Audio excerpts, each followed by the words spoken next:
अस्सलामुअलैकुम, नमस्ते, सत श्री अकाल। कैसे हैं आप लोग? उम्मीद करती हूँ ठीक होंगे, खुश होंगे। मैं हूँ अज़ीज़ा अली और मेरे साथ हैं तारिक नियाज़ी। अस्सलामुअलैकुम, नमस्ते, सत श्री अकाल। उम्मीद करता हूँ ठीक होंगे, खुश होंगे। दोस्तों, जहाँ रहें खुश रहें, माँ बाप का ख्याल करें, क्योंकि माँ बाप हैं तो सब कुछ है। आज की हमारी वीडियो है रीबर्थ। सो स्टार्ट करते हैं अपनी वीडियो को। Let's start. ओके गाइस, तो वीडियो का टाइटल है rebirth. Royal child of Bhutan says he was a student of ancient Nalanda. So start करते हैं। नालंदा यूनिवर्सिटी। भूटान से लेकर भारत तक और नालंदा यूनिवर्सिटी से लेकर भूटान के राजघराने तक एक राज सुर्खियों में। 824 साल पुराना राज। यह रहस्य एक पुनर्जन्म की कहानी से जुड़ा है। सबसे पहले आपको दिखाते हैं दो देशों के बीच 824 साल पुराने राज से जुड़ी कुछ अहम झलकियां।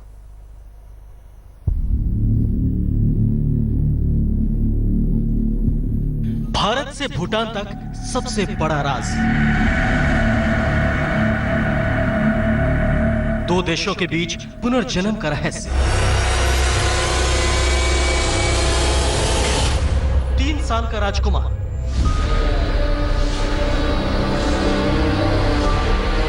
आठ 824 साल पुरानी दास्तान। 824 साल बाद खुला राज। हम लोग को दिला दीजिए। 2017 की पहली सुबह पुनर्जन्म की दास्तां बताता राजकुमार।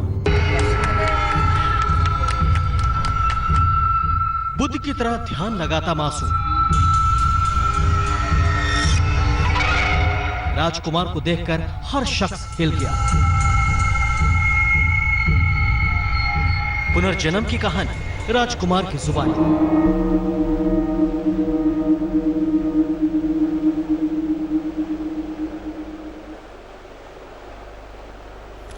भूटान के राजघराने में 3 साल पहले एक बच्चे का जन्म हुआ। वो बच्चा कभी भारत नहीं आया था, लेकिन वो भारत की एक खास जगह के किस्से बताने लगा। राज परिवार के लोगों ने मासूम की बातों को बचपना मानकर नजरअंदाज कर दिया, मगर अब राजघराने का वो बच्चा 3 साल का हो चुका है और वो अपनी भाषा में 824 साल पुराना अपने पुनर्जन्म का राज बता रहा है। बच्चे ने अपनी नानी यानी भूटान की महारानी को भारत आने पर मजबूर कर दिया और अब राज परिवार के लोग भारत पहुंचे। क्या हुआ आप खुद देखें।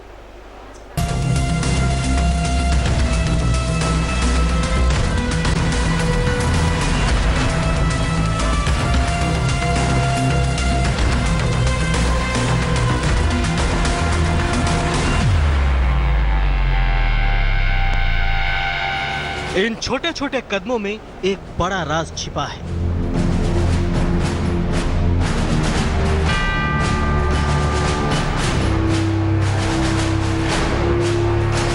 ये छोटे छोटे हाथ एक बड़े रहस्य की ओर इशारा कर रहे हैं।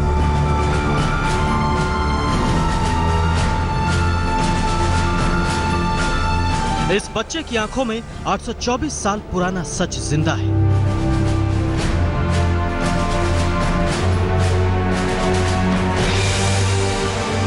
इस मासूम के चेहरे पर छोटे से राजकुमार का रौब है।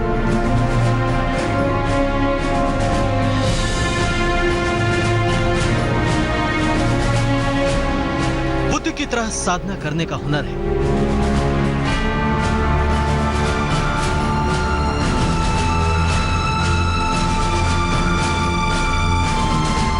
धर्मगुरु की तरह लोगों की झोलियां दुआओं से भर देने का अंदाज भी है।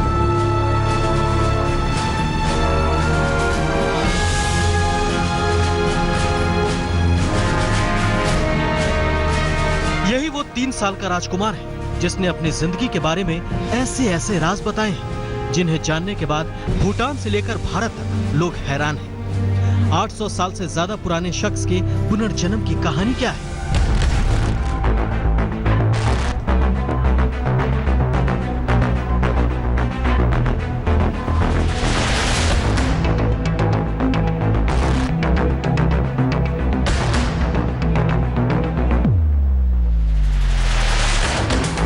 पहले भारत में जन्म और दोबारा इंसान के रूप में भूटान में जन्म का ये सारा राज शुरू होता है भूटान के राजघराने से।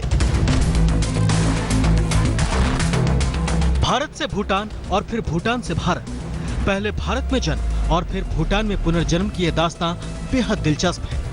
आइए दो देशों के बीच पुनर्जन्म के इस राज की पड़ताल करते हैं।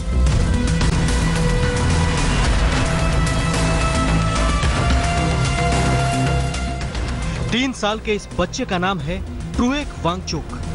ये बच्चा भूटान के राजघराने का है।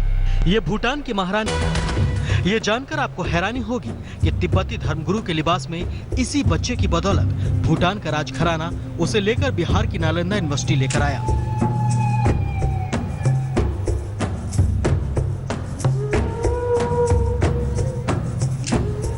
जिस उम्र में बच्चे खिलौनों से खेलते हैं और कुछ देर पहले बताई गई बातों को भूल जाते हैं, उस उम्र में इस बच्चे को 824 साल पुरानी बातें याद हैं।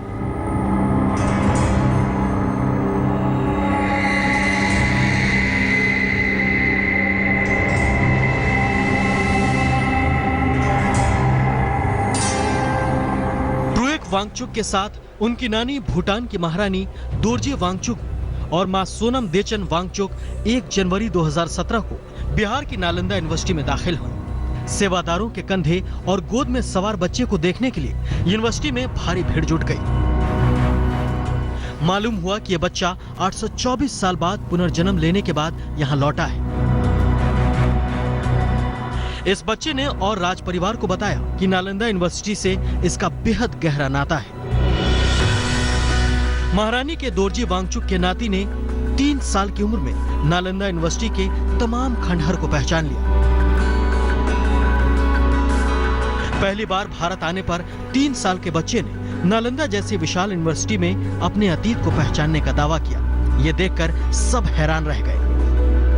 My grandson is with me here, and he's coming here for the first time.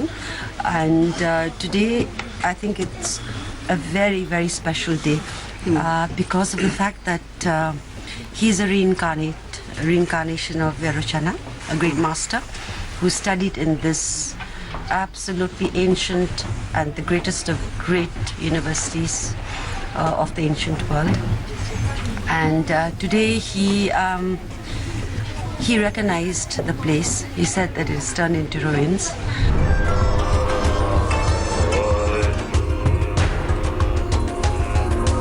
तीन साल के बच्चे और भूटान के राजघराने के इस मासूम की बातों को यूं ही खारिज नहीं किया जा सकता, क्योंकि उसने नालंदा यूनिवर्सिटी की सरजमी से 824 साल पुराना नाता बताया है। इस बच्चे ने खुद को यूनिवर्सिटी में पढ़ने और फिर यहीं पढ़ाने वाले एक शिक्षाविद विरोचना बताया है। विरोचना के बारे में आपको तफसील से बताएंगे, लेकिन पहले नालंदा यूनिवर्सिटी के खंडहरों में हर जगह को पहचानने वाले 3 साल के इस बच्चे पर गौर कीजिए। नालंदा यूनिवर्सिटी के खंडहरों में इस बच्चे ने अपनी क्लास तक पहचान ली। ये भी बताया कि वो कहाँ खाना खाता था और यहाँ तक कि वो अपनी जगह भी बताई जहाँ बुद्ध की तरह ध्यान लगाया जाता था। बच्चे ने उसी मुद्रा में ध्यान लगाकर भी दिखाया। नालंदा यूनिवर्सिटी में खंडहर हो चुकी पुराने दौर के क्लासरूम और तमाम जगहों को पहचानना यहाँ के पुराने छात्रों के लिए भी मुश्किल है। लेकिन जो बच्चा कभी यहाँ आया ही नहीं, वो भला 3 साल की उम्र में सब कुछ बताने लगा। इस मासूम का यहाँ बिताया गया एक एक लम्हा याद है। And he also knew the footpaths of different alleys. He also said that he used to sit there. This used to be there. This isn't there. So it has been very, very profound for us, and I consider this day today as one of the most special days of my life in my journey with my grandson.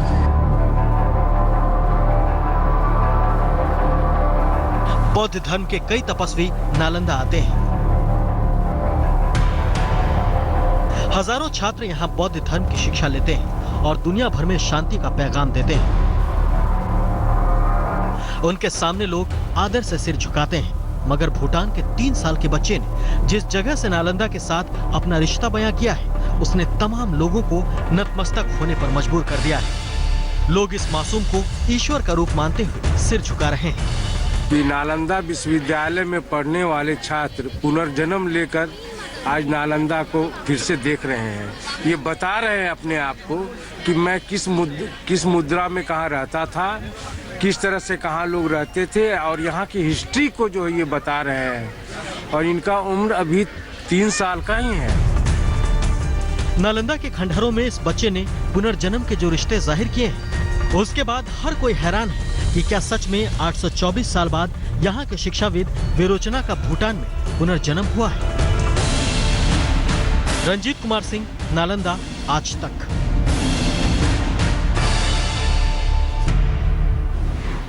Bihar की Nalanda university की स्थापना करीब 2500 साल पहले बौद्ध धर्म गुरुओं ने की थी। यह यूनिवर्सिटी शिक्षा समेत ज्ञान के सागर के रूप में जानी जाती है। भूटान की महारानी के 3 साल का नाती टुएक वांगचुक जब नालंदा पहुंचा तो उसने हर उस जगह को पहचान लिया जहां 800 साल पहले शिक्षाविद विरोचना रहते थे और पढ़ते थे।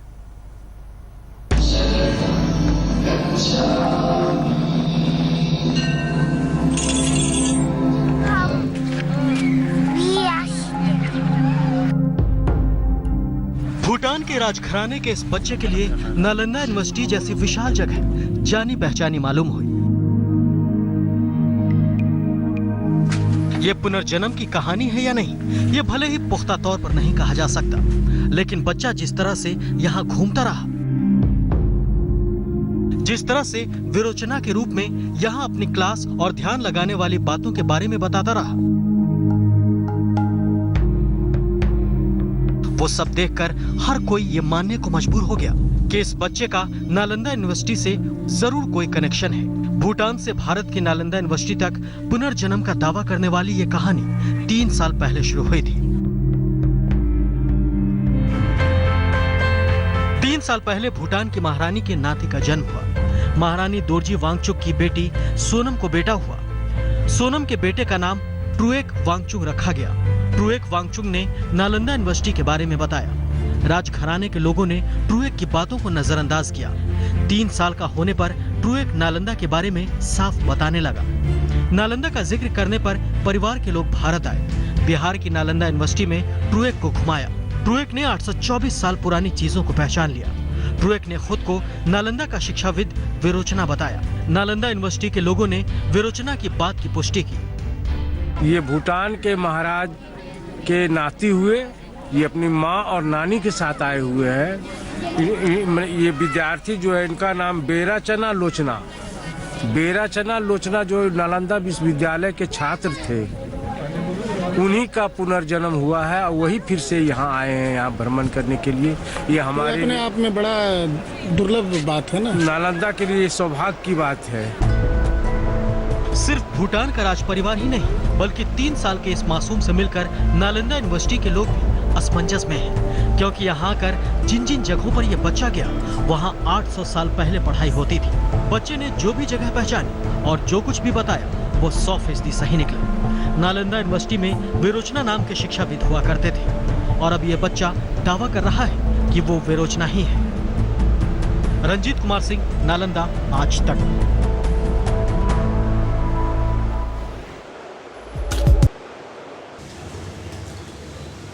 जी जनाब। अच्छा, पुनर्जन्म के बारे में बहुत सारी स्टोरीज देखने को मिलती थी, बहुत सारे ड्रामा सीरियल्स वगैरह में भी मैंने देखा है कि पुनर्जन्म होता है, 7 जन्म होते हैं टोटल। लेकिन ये जब से मेरी नज़रों से दूसरी रियल स्टोरी निकली है, एक इससे पहले एक और स्टोरी थी, ताहिर शम्स थे जिनमें, उनमें पूरी कहानी सुनाई थी, फीमेल थी वो, उनका पुनर्जन्म हुआ था। और आज मैंने इस बच्चे को देखा है, ये वहाँ के छात्र थे, वहाँ के स्टूडेंट रहे हैं नालंदा यूनिवर्सिटी के, और अब इनका दोबारा एक पुनर्जन्म हुआ है जिसमें वो सारी चीज़ों की निशानदेही करने बता रहे हैं, कौन सा क्लासरूम था, कहाँ पढ़ता था, क्या पढ़ते थे, सारी चीज़ों की निशानदेही कर रहे हैं। तो उसमें तो कोई मतलब मुझे लगता है डाउट नहीं बचता कि उनका पुनर्जन्म नहीं है। अच्छा, एक तो चीज़ ये है कि भूटान में ये पैदा हुआ है। ये बता रहे थे कि नालंदा यूनिवर्सिटी है, पुरानी जगह है, उसके बारे में जिक्र करते होंगे घर वालों को, जो भी घर वाले से यहाँ लाए तो बगैर मिली और सारी दुनिया वो चीज़ पता चली। मैं चीज़ ये सोच रहा हूँ, अभी तक तो ये बता रहे हैं कि ये जगह थी, ये इस जगह पे स्टूडेंट बैठते थे, यहाँ पढ़ते थे, ये क्लासरूम था, ये था। मैं ये सोच रहा हूँ कि हमने नालंदा यूनिवर्सिटी के बारे में हमने ये पढ़ा है कि वहाँ की जो बुक्स हैं वो जला दी गई थी और वहाँ का जो इल्म था वो बहुत सारा इल्म ज़ाया हो गया है। तो मैं एक चीज़ को सोच रहा हूँ, तो क्या इन्होंने भी कुछ इल्म हासिल किया था? यकीनन इन्होंने इल्म हासिल किया था। तो क्या ये वो इल्म लोगों को दे सकेंगे बिल्कुल जो ऐसे ही। ज़ाया हो चुका है, और वहाँ पे किस तरह का इल्म था जो आज तक आने वाली नस्लों तक कन्वर्ट नहीं हो पाया? बख्तियार खिलजी नाम के एक शख्स थे जिन्होंने आग लगाई और वो 3 महीने तक वहाँ की बुक्स जलती रहीं। इतनी ख़तरनाक आग थी, इतनी ज़्यादा बुक्स थी, इतना इल्म का ख़जाना था। बिल्कुल। तो मैं कह रहा हूँ उस ख़जाने में से शायद इन्हें कुछ इल्म हो, शायद इन्हें कुछ बातें पता हो, शायद अच्छा। शायद इन्हें कुछ चीज़ों का इल्म इस हो। बात की पूरी संभावना लग रही है कि इन्हें बहुत कुछ याद होगा और बहुत कुछ बता पाएंगे ये, क्योंकि मुझे ऐसा लग रहा है अभी तो ये बहुत ज़्यादा छोटे हैं। लेकिन मैंने इससे पहले जो हमने स्टोरी देखी थी उसमें देखा था कि फीमेल जब वो थोड़ी थोड़ी बड़ी हो रही होती हैं, क्योंकि बच्चों को अभी भी इसमें भी बताया गया कि बचकाना हरकतें समझ के या बचकाना ऐसी बच्चा कुछ भी बोलता है, इस पर ज़्यादा गौर नहीं किया गया था। बाद में बहुत सीरियस हुए उसके पेरेंट्स इनकी बातों को लेकर फिर इंडिया आए। तो मुझे ऐसा लग रहा है कि जब ये बड़े होंगे और मज़ीद मतलब होश संभालेंगे तो ये बहुत सारी बातों पे से पर्दा उठाएंगे, बहुत सारी बातें बताएंगे, बहुत सारा इल्म जो ये रखते हैं वो भी कन्वर्ट करेंगे, वो भी बताएंगे, उसको भी समझाएंगे कि मैंने ये पढ़ा था, मुझे ये याद है, मुझे ये याद आ रहा है, क्योंकि थोड़े थोड़े वक्त तक इनको याद आता रहेगा। तो ये कि इन फ्यूचर देखते हैं कि इस बारे में और क्या न्यूज़ आती हैं और क्या इल्म मज़ीद ये लोगों में बांटते हैं, लोगों को उस इल्म से क्या फ़ायदा होता है।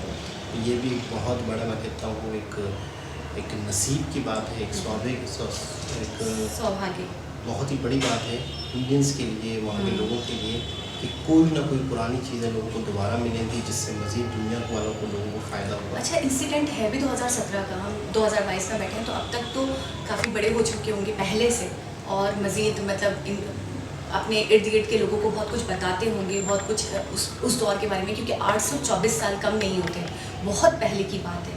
क्या माहौल होता था, किस तरीके से लोग कपड़े पहनते थे, किस तरीके से लोग खाते थे, कैसे क्या पढ़ते थे, होते थे, बिल्कुल। क्या रहना सहना था। बहुत सारी ऐसी चीज़ें हैं जो उसके बारे में, उस दौर के बारे में आने वाली नस्लों को, आज की नस्लों को रिवील पता है। करेंगे। तो दोस्तों बहुत ही ज़बरदस्त, हैरत अंगेज, अनबिलीवेबल। दोबारा किसी वीडियो से आपसे मुलाकात होगी, जब तक के लिए अल्लाह हाफ़िज़।